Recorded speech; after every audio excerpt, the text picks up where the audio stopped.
Good morning all of you. आप लोगों को पेपर फर्स्ट के सेक्शन सेकेंड में सेरोलॉजी में आप लोगों का चैप्टर चल रहा था पैसिव एलिमिनेशन टेस्ट, जिसमें latest elimination of RA, CRP and rose water test, ये मैं 3 टॉपिक आपको बता चुका हूं। आज की जो टॉपिक है वो उसी चैप्टर में है, detection of specific antibody in serum,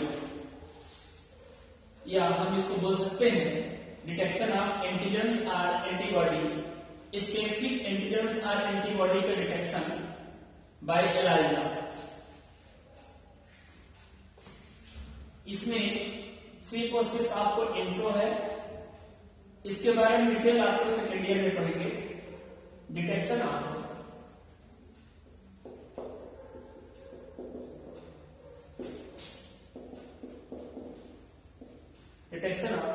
antigens or antibody, ठीक है, bye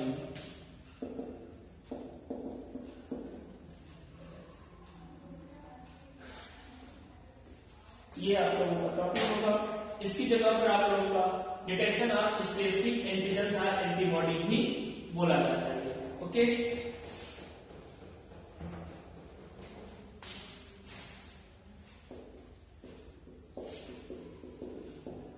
detection of specific antibody, specific antibody का डिटेक्शन किसके माध्यम से हुआ? एलाइजा के द्वारा। इसमें एक डायग्राम्स बनाइएगा, उसके बाद फिर इसके बारे में आपको समझाते हैं।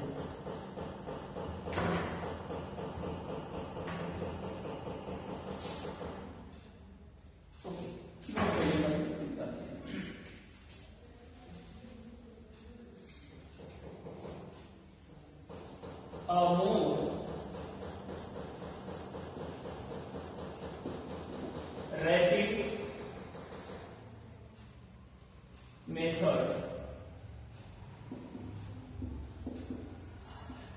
method than Western blot,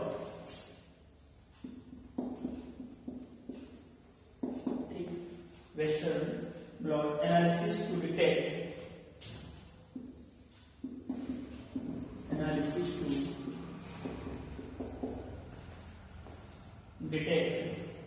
specific protein,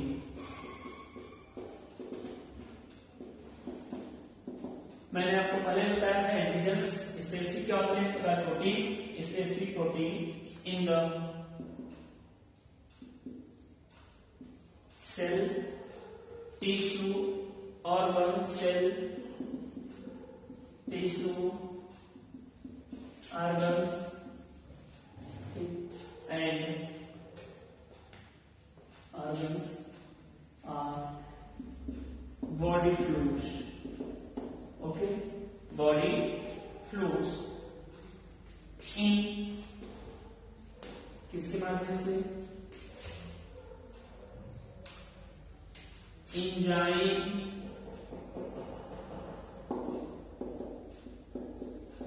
link, immunosorbent,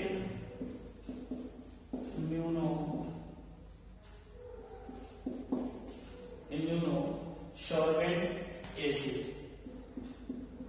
इसको हम लोग बोलते हैं एलाइजा। ठीक, क्या हुआ? A more rapid method then western blot analysis to detect specific protein.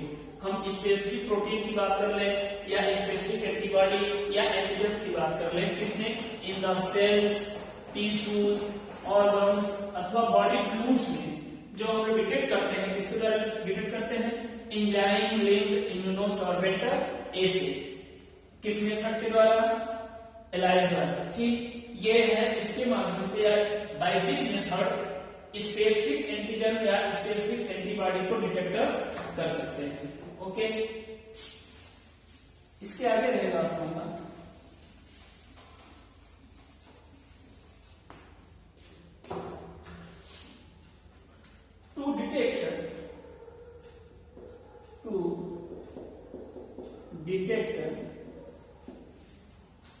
viral proteins in serum, viral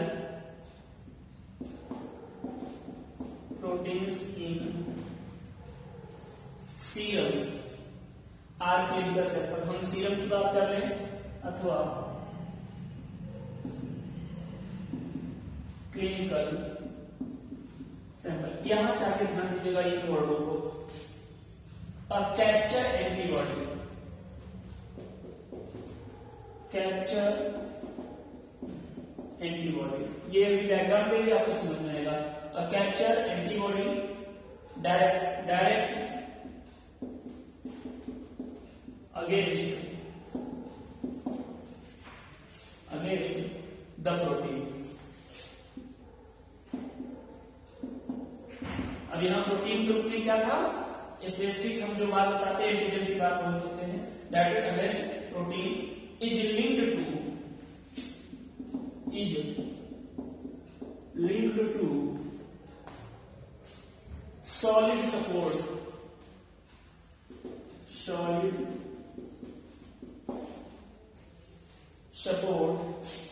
such as 96। जब आप लोग एलाइजा का मेथड पढ़ेंगे वहां डिटेल में, ये आप लोगों को टेस्ट में मिलेगा तो वहां पर डिटेल बताया जाएगा। Such as plastic 96 well microtitan plate,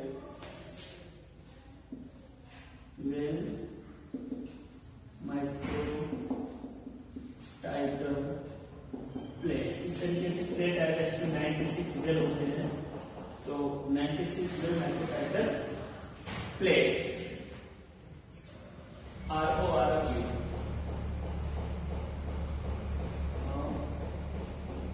B. The clinical specimen, the serum, हम सीरम ले सकते हैं या फिर क्लिनिकल सैंपल, ठीक है। Serum is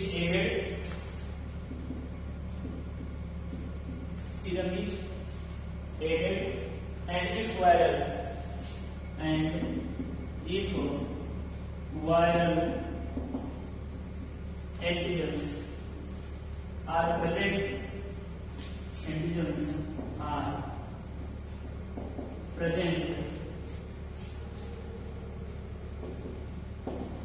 they will be captured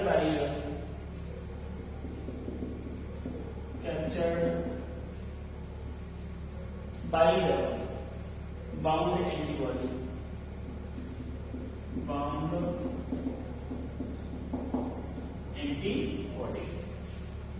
The bound viral antigen is the bound viral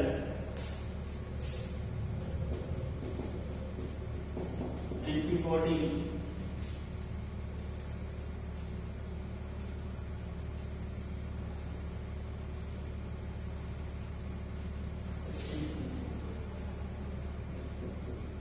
viral antigen is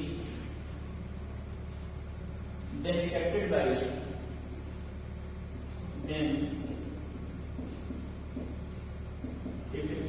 by using a second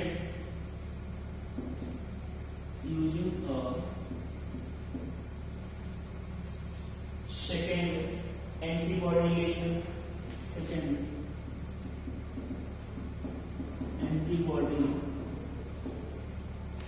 link,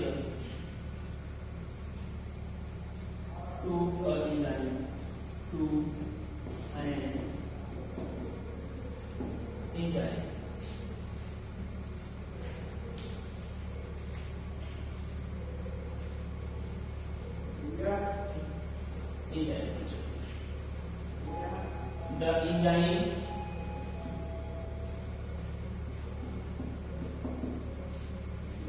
the enzyme amplifies the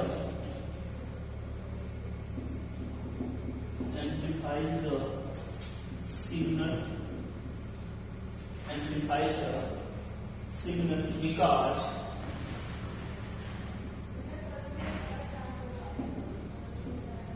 because single catalytic enzyme, because single catalytic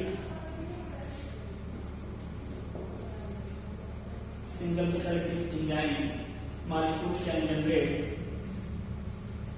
enzyme molecule can generate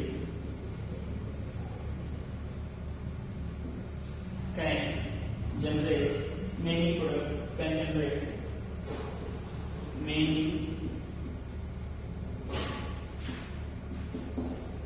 product molecules.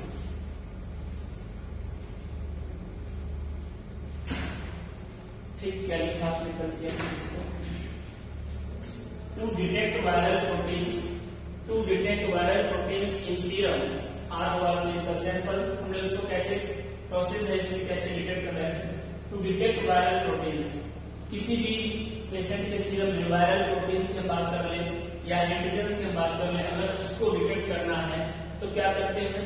और captured antibody, उसमें जो capture करना है, जो captured antibody होगा, भी diagram देंगे, और captured antibody directed against the protein, जो प्रोटीन के अगेंस्ट में होता है वो क्या होता है? Link to solid support. इसमें क्या होता है? जो सॉलिड सपोर्ट होता है उससे लिंक हो जाता है। अब एज आप लोगों को ध्यान दिए होंगे, इससे पहले जब आपको सीआरटी टेस्ट वगैरह जब चलता रहा था तो वहां पर आपका लेटेक्स का पार्टिकल पड़ा होगा, तो लेटेक्स पार्टिकल से अटैच वहां पर क्या था? आपका एंटीबॉडी है ना। तो यहाँ पर क्या होगा? इस लेटेक्स पार्टिकल की जगह पर यहाँ क्या हो रहा है? कोई सॉलिड फेज हो रहा है। ठीक, तो सॉलिड सपोर्ट स्ट्रक्चर जैसे कि हम प्लास्टिक लेते हैं, उसमें 96 वेल माइक्रोटैक्टर होता है। जब आप डायरेक्ट लगाएंगे तो वहां पर आगे सेकेंडरी में पढ़ेंगे और डिटेल में आपको देखने को मिलेगा। तो 96 वेल होगा, ये प्लास्टिक की वेल है, और इसके सरफेस पर क्या रहेगा आप लोगों का? आरबी, मतलब उस पर ये इसके ऐसे सरफेस पर जो कैप्चर्ड एंटीबॉडी है वो क्या हो जाएगा? अटैच हो जाएगा। द सीरम इज एडेड, इसके बाद हम उसको सीरम एडेड करते हैं। अगर वायरल एंटीजेंस आर प्रेजेंट, अगर वायरल एंटीजन प्रेजेंट है किसमें? सीरम में, तो they will captured by the bound antibody. तो जो उसमें बाउंड एंटीबॉडी आ गई, जो पहले से, क्योंकि हमने ऐसे लिया ये वेल है और इसको इस तरह से कोटेड कर दिए सॉलिड फेज से, इस तरीके से, कौन सा? कैप्चर्ड एंटीबॉडी से। अब क्या होगा? जैसे सीरम एंट्री किया, उसमें अगर एंटीजन प्रेजेंट है, कौन सा? वायरल एंटीजन प्रेजेंट है, ये इस एंटीजन को कौन कैप्चर कर लेगा? कौन बाउंड कर लेगा? ये यहाँ पे एंटीबॉडी था, उसको क्या कर लेगा? बाउंड कर लेगा। चलो ठीक है, उसको बाउंड कर लिया, तो they will captured by the bound antibody. Okay, अब आगे क्या होगा? The bound viral antigens is then detected by using. अब हम क्या करेंगे? जो ये एंटीजन बाउंड हुआ है, ये एंटीजन जो बाउंड हुआ था यहाँ पर वायरल एंटीबॉडी से एंटीजन बाउंड हुआ है, उसको डिटेक्ट करने के लिए कौन से इस एंटीजन को, कि हाँ ये कौन से एंटीजन वायरल है या क्या है, उसको डिटेक्ट करने के लिए हम लोग करते क्या है? The bound viral antigen is there, तब क्या होता है? Detected by using a second antibody. तब फिर से कौन सा यूज किया जाता है? Second antibody. एक बार एंटीबॉडी यूज किया गया इसके सरफेस के लिए, जो ये मान लेते हैं सॉलिड प्लेट हो गया, सॉलिड फेज हो गया, सॉलिड है, इसके ऊपर एंटीबॉडी पहले आ गया। अब हमने सीरम मिक्स किया, सीरम में एंटीजन प्रेजेंट है, तो इससे क्या हो गया? इस तरीके से कैप्चर हो गया। ये कैप्चर एंटीबॉडी, ये मान लेते हैं एंटीजन हो गया, अब वायरल एंटीजन, इससे कैप्चर है। अब हमें इसको डिटेक्ट करने के लिए हम लोग एक एंटीबॉडी और मिक्स करते हैं, जो बाउंड वायरल है, कौन सा? सेकेंड एंटीबॉडी, जो किससे लिंक होता है भाई? एंजाइम से। तो एक एंटीबॉडी और यूज करते हैं जो एंजाइम से लिंक होता है। जो एंजाइम से लिंक है तो वो इससे, ये एंटीबॉडी इससे आकर के क्या होगा? बाउंड हो जाएगा। और बाउंड होता है तो यहाँ पर क्या होते हैं? इसमें सिग्नल, देखो, antigen is detected by using a second antibody linked an enzyme, the enzyme amplify the signal. अब ये एंजाइम इसको क्या करता है? सिग्नल भेजता है, सिग्नल एम्पलाइज करता है, क्योंकि single catalytic enzyme molecule can generate many product of molecule से कई प्रकार के मॉलिक्यूल्स को प्रोडक्ट रूप में क्या करता है? जनरेट करता है। तो आई मीन यहाँ से एक कलर की इमेज बनती है जिससे हम लोग गेस करते हैं अच्छा ये एंटीजन प्रेजेंट है। ओके, तो ये तो हुआ थोड़ी सी बातें कि कैसे ये प्रोसेस होता है, स्पेसिफिक एंटीजन या स्पेसिफिक एंटीबॉडी को डिटेक्ट कैसे हम करते हैं। ओके, तो ये तो प्रोसेस आया कि to detect viral proteins in serum और क्लिनिकल सैंपल और कैप्चर एंटीबॉडी। अभी एक डायग्राम देंगे, वहां पर आपको इसका फिगर बनाइएगा, वहां समझ में आएगा कि कैप्चर एंटीबॉडी क्या है। तो प्लेट है, कैप्चर एंटीबॉडी चारों तरफ हुआ, फिर हमने सीरम मिक्स किया या हमको दिया गया सैंपल मिक्स किए, तो जैसे उसको उसमें मिक्स करते हैं या उसमें पुटअप करते हैं, उसमें अगर वायरल एंटीजन प्रेजेंट है तो वो कैप्चर एंटीबॉडी से क्या होगा, अटैच हो जाएगा या उससे जुड़ जाएगा। जब कैप्चर एंटीबॉडी से वो जुड़ जाता है तो हम लोग उस एंटीजन को डिटेक्ट करने के लिए एक सेकेंड एंटीबॉडी यूज करते हैं, जो कि एंटीबॉडी किससे लिंक होता है, वो एंजाइम से। तो उस एंजाइम लिंक्ड एंटीबॉडी को उसके पीछे पुटअप करते हैं और फिर वो क्या करता है, उस एंटीजन से बाउंड होता है या बाइंड कर लेता है। बाइंड करने के बाद वो एंजाइम है, एंजाइम से अटैच है या लिंक है, सो वो क्या करता है, एक सिग्नल मैसेज सिग्नल देता है, प्रोलिंग आता है, जिससे हम लोग क्लियर करते हैं कि हाँ इस सीरम में या इस दिए गए सैंपल में ये एंटीजन प्रेजेंट है। इसके बाद फिर टॉपिक नीचे रहेगा, कुछ लाइनें और लिखना है इसमें, जिससे कि आपको क्लियर हो जाएगा।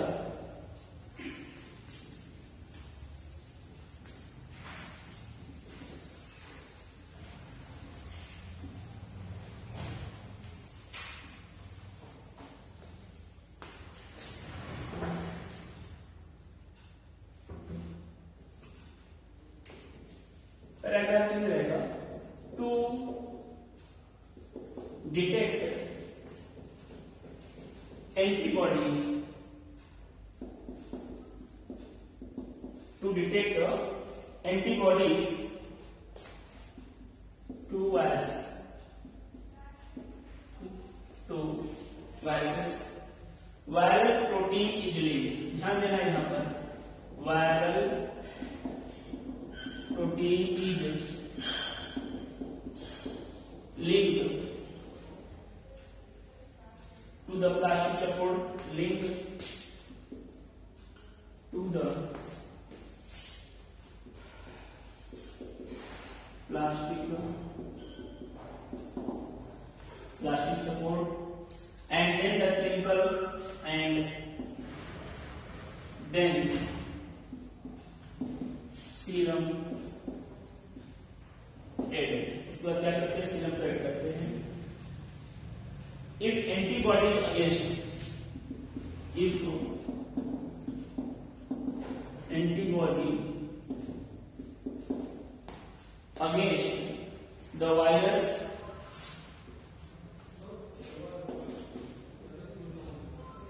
Antibody against the virus are present in the virus are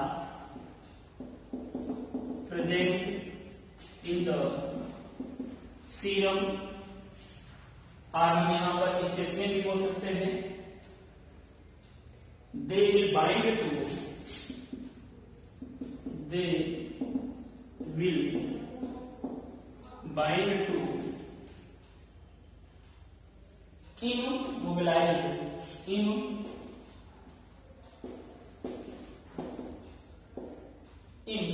immobilized antigens, immobilized antigen. The bound antibodies are then, the bound antibodies then detected by using detected by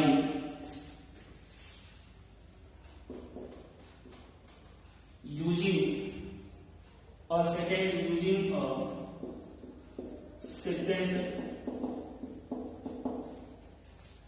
antibody that binds to the first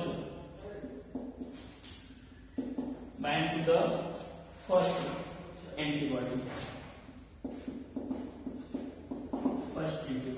okay.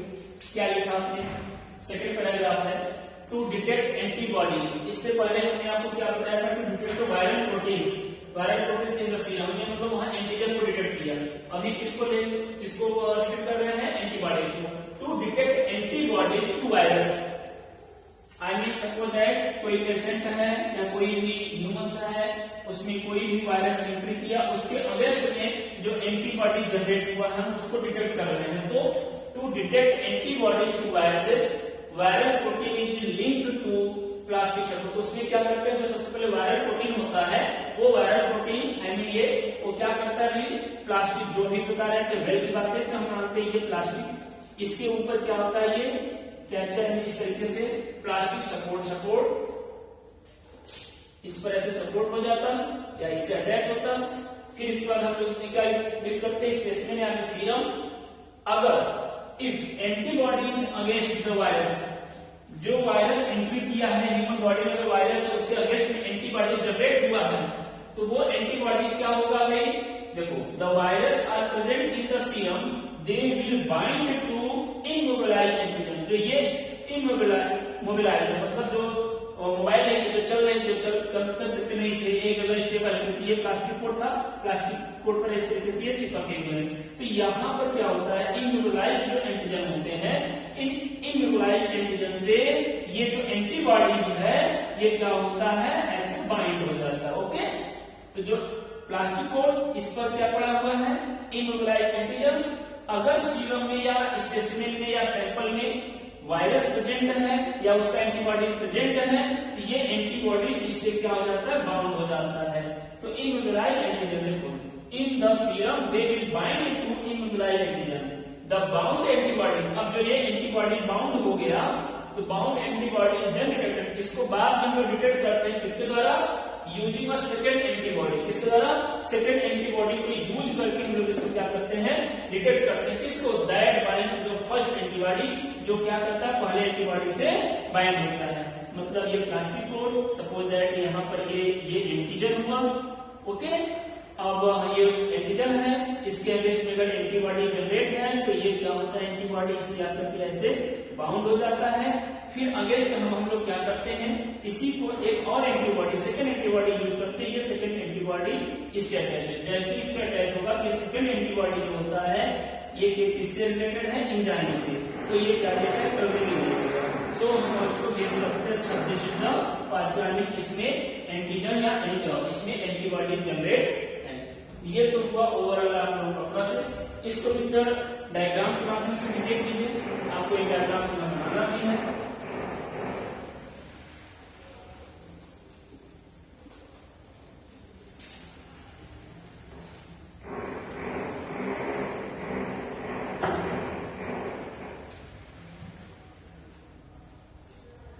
ये बनाइए आप लोग, suppose that this is the solid support, जो मैं plastic या एक solid support है। Okay, solid support,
ये आप लोग एक एंटीबॉडी बनाएंगे।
इसमें देखिए क्या बन गया, ये हो गया आप लोगों का सॉलिड सपोर्ट, ये है कैप्चर्ड एंटीबॉडी, ये है वायरल एंटीजन, इसको बोलते हैं सेकेंड एंटीबॉडी। और इसी पर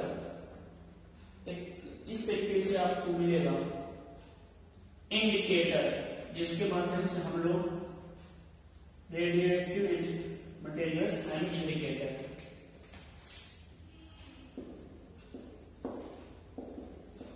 एम्पलीफाइज की जो बात आया था वो इसी तरीके से इंडिकेट होता है। एक तो ये होगा, ठीक इसी तरह से दूसरा, ये फर्स्ट टॉपिक जब मैंने एंटीबॉडीज को लेकर के बताया था, एंड एक दूसरा आप लोगों को डायग्राम भी वहां बताया था, उसका डायग्राम आपका ये है।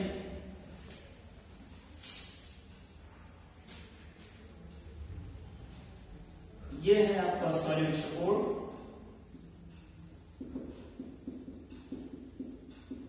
ओके। इसके बाद इस सॉलिड सपोर्ट से एंटीजन्स पहले से ही कैप्चर रहेगा या बॉन्डेड रहेगा।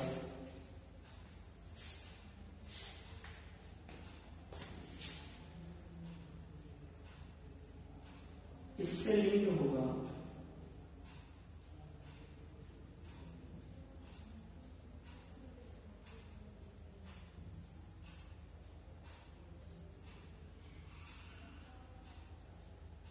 ये एंटीबॉडी,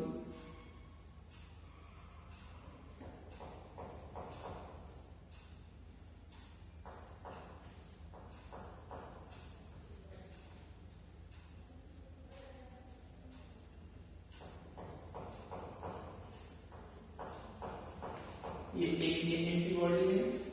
इस एंटीबॉडी से एक दूसरा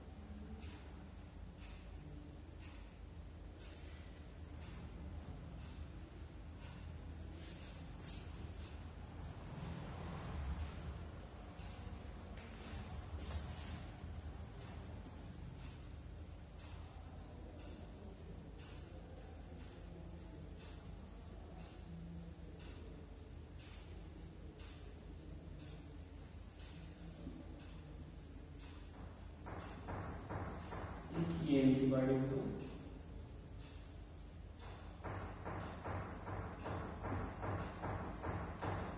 ओके, ये इसको बाउंड है।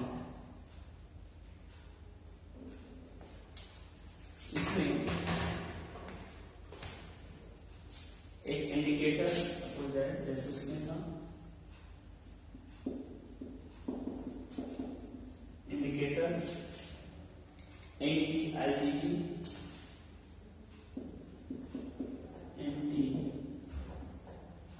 तो उसके अगेंस्ट में जो एंटीबॉडी के अगेंस्ट में एंटीबॉडी इन सैंपल, ये क्या है?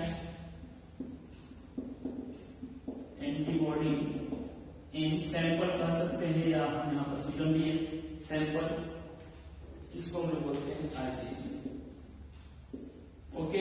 और नीचे वाला आपको पता है ये है वायरल एंटीजन। ये डायग्राम से आप नोट कर सकते हैं। अब इसमें अगर हम देखें तो सबसे पहले मैंने आपको बताया था ये इंडिकेटर एंटी-आईजीजी, एंटीबॉडी इन सैंपल, आईजीजी को ब्रैकेट में वायरल एंटीजन, और ये है सॉलिड सपोर्ट। ठीक उसी तरह से इसमें भी सॉलिड सपोर्ट, ये captured antibody, viral antigen, second antibody और इंडिकेटर, ओके। हुआ कि आपने क्या लिखा सबसे पहले, detect viral proteins in serum और क्लिनिकल सैंपल से मुझे बताते हैं जो कैप्चर्ड एंटीबॉडी होगा। पहले हम इसकी डायरेक्ट चर्चा करते हैं। जो captured antibody direct against the protein, ये एंटीबॉडी किसके अगेंस्ट में आता है? प्रोटीन, यानी जो पार्टिकल्स, प्रोटीन से पार्टिकल्स या हम ले सकते हैं वायरस, बैक्टीरिया, उसने अगर एंट्री किया है तो उसके वायरस के अगेंस्ट में जो एंटीबॉडी जनरेट हुआ है, ये जो कैप्चर्ड एंटीबॉडी होता है, ये जो लिंक हुआ सॉल्यूट सपोर्ट, देखो कैप्चर्ड एंटीबॉडी किससे लिंक होता है? सॉल्यूट सपोर्ट से। जब ये सॉल्यूट सपोर्ट से लिंक होता है तो अब हम लोग क्या करते हैं, इसमें सैंपल आमीन क्या मिक्स करते हैं? दिया गया सीरम मिक्स करते हैं। उसमें अगर वायरल एंटीजन प्रेजेंट है तो वो वायरल एंटीजन इस कैप्चर्ड एंटीबॉडी से क्या होगा? लिंक हो जाएगा। जब इससे ये बाइंड हो रहा है, इससे बाउंड हो जाता है, देन इसको क्लियरली करने के लिए हम लोग सेकेंड एंटीबॉडी यूज करते हैं जिसमें इंडिकेटर लगा होता है, रेडियो एक्टिव एलिमेंट कर सकते हैं, तो ये इंडिकेटर प्रेजेंट होता है। अब हम लोग इसको जैसे इसको मिक्स करते हैं तो सेकेंड एंटीबॉडी इस एंटीजन से क्या करता है? बाउंड हो जाता है। जब ये बाउंड हो जाता है ये एक इंडिकेटर इमेजिंग इंडिकेट करता है, दैट हम लोग बोलते हैं कि इसमें ये प्रेजेंट है। तो the signal because the single penalty enzyme, मैंने आपको बताया था कि molecule can generate many product of molecules, कई मॉलिक्यूल्स में ये प्रोडक्ट होता है। और इससे इसकी वजह से या इस मेथड से अगर हम कैप्चर्ड एंटीबॉडी के द्वारा हम डिटेक्ट कर सकते हैं कि हाँ वायरल एंटीबॉडी प्रेजेंट है या नहीं है। दूसरा केस देखते हैं, सपोज दैट किसी पेशेंट के सीरम में वायरल एंटीबॉडी है, क्या उसका वायरल एंटीजन है, एंटीजन प्रेजेंट है, और हम उसके अगेंस्ट में एंटीबॉडी को डिटेक्ट अगर करना है तो कैसे करेंगे? उसमें एंटीबॉडी जनरेट हुआ है या नहीं हुआ है? इसके लिए सबसे पहले सारी प्रोसेस वही है, सॉल्यूट सपोर्ट रहेगा। तो पहले इसमें क्या करेंगे, वायरल जो एंटीजन है, जो सीरम है उसमें जो वायरल एंटीजन है, वो वायरल एंटीजन इस सॉल्यूट सपोर्ट से पहले क्या हो जाएगा? बाउंड होगा या बाइंड हो जाएगा। फिर इसमें जो सैंपल जो हम लोग मिक्स करते हैं उस सैंपल में अगर एंटीबॉडीज है, अगर सैंपल में एंटीबॉडीज है, एंटीबॉडी सैंपल, देखो ये एंटीबॉडी सैंपल ये इस पर आया और इसके साथ क्या किया? बाउंड हुआ या बन गया। जैसे से बाउंड होता है अब हम क्या करते हैं, सेकेंड एंटीबॉडी इसी का एंटी आइसोलेट को ये है, इसका एंटी हम लोग यूज करते हैं जो किसके साथ मिक्स होता है? इंडिकेटर के साथ। इसको हम लोग क्या करते हैं? यूज करते हैं। तो ये एंटीबॉडी जो होता है कैप्चर कर देता है, बाउंड हो जाता है किसके द्वारा? जो एंटीबॉडी सैंपल में प्रेजेंट है। अगर इसके साथ बाउंड हुआ दैट द कलर इमेज, तो हम बोलते हैं कि यस जो दिया गया सैंपल है या दिया गया जो सीरम है उसमें वायरल एंटीजन प्रेजेंट है और इस एंटीजन के अगेंस्ट में एंटीबॉडी भी जनरेट है। तो इसके बारे में डिटेल में आपको सेकेंड ईयर में पढ़ेंगे। आप लोगों को इस वर्ष के सिलेबस से किसका इंट्रो था वो मैंने आपको दिया कि कैसे स्पेसिफिक एंटीजन या स्पेसिफिक एंटीबॉडी को डिटेक्ट करते हैं। कभी क्वेश्चन आया कि स्पेसिफिक एंटीजन है एंटीबॉडी डिटेक्ट करने के लिए मेथड एलाइजा है और प्रोसेस क्या होता है, कैसे डिटेक्ट करते हैं, ये मैंने आपको बताया है। इसके बारे में प्रैक्टिकल्स भी है, डिटेल में आप लोग नेक्स्ट पढ़िएगा जब आपको सिलेबस मिलेगा। यहां से आप लोगों का ये चैप्टर पैसिव एप्लीकेशन टेस्ट के सारे टॉपिक आपका कंप्लीट हुए। नेक्स्ट ये चैप्टर स्टार्ट होगा antigenic structure of salmonella. Typhoid case में आप लोगों ने पढ़ा है, टाइफाइड पढ़ा है, जानते भी हैं। तो यहाँ पर आपको जो सैलुला टाइफी है उसका एंटीजेनिक स्ट्रक्चर पढ़ना है और उस टाइफी में आप लोगों को टाइफाइड एंड पैराटाइफाइड फीवर का इंक्यूबेशन, सेप्टिसेमिक स्टेज, ये दोनों आप लोगों को पढ़ने हैं। तो नेक्स्ट लेक्चर्स जो होगा आप लोगों का वो antigenic structures of salmonella. Thank you, अल्लाह हाफिज़।